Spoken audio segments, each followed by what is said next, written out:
একদিন তুমি চোখ বন্ধ করে শুয়ে থাকবে, মানুষ কাঁদবে, কিন্তু তুমি কিছুই শুনতে পাবে না। আজ যারা তোমাকে নামাজের কথা মনে করায়, কিয়ামতের দিন তারাই হয়তো তোমার পাশে দাঁড়াবে।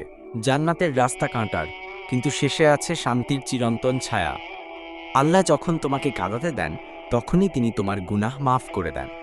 তুমি আল্লাহকে ভুলে গেছো, কিন্তু তিনি এখনও তোমার রিজিক পাঠিয়ে দেন। যে কুরআনের শব্দ একসময় উপেক্ষা করেছিলে, একদিন সেই শব্দই তোমার কবর আলোকিত করবে। রাতের আধারে কেউ যখন তোমার কথা ভাবে না, তখন আল্লাহ বলেন, আমি তোমার সাথেই আছি। নামাজে মন বসে না?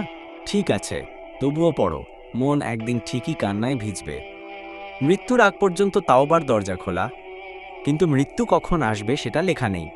প্রতিদিন আয়নায় চেহারা দেখো, একদিন সেই চেহারা মাটি ঢেকে দেবে। কোরআন পড়ার সময় যে প্রশান্তি, তা কোনো গান কখনো দিতে পারে না। যাকে তুমি ভালোবাসো, সে যদি তোমাকে আল্লাহর পথে না নেয়, সে ভালোবাসা অভিশাপ। মানুষ বলে, বদলে গেছো, তুমি বলো, আল্লাহর দিকে ফিরছি।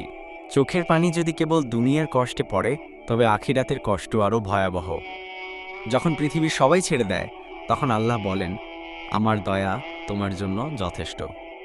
এই দুনিয়ায় তুমি যা জমাও, তা কবরের সামনে মূল্যহীন, শুধু আমল ছাড়া। রাত্রিটায় ফোন ধরে না কেউ, কিন্তু আল্লাহ তখনও অপেক্ষায় থাকেন, কে আমায় ডাকবে। সেজদার মাটি একদিন তোমার শেষ ঠিকানা হবে। তুমি এখনো সেজদা করো না। দুনিয়ার ভালোবাসা ফুরায়, কিন্তু আল্লাহর ভালোবাসা চিরন্তন। জান্নাতে যেতে চাইলে পৃথিবীর কিছু ইচ্ছা জান্নাতের দরজায় রেখে যেতে হবে।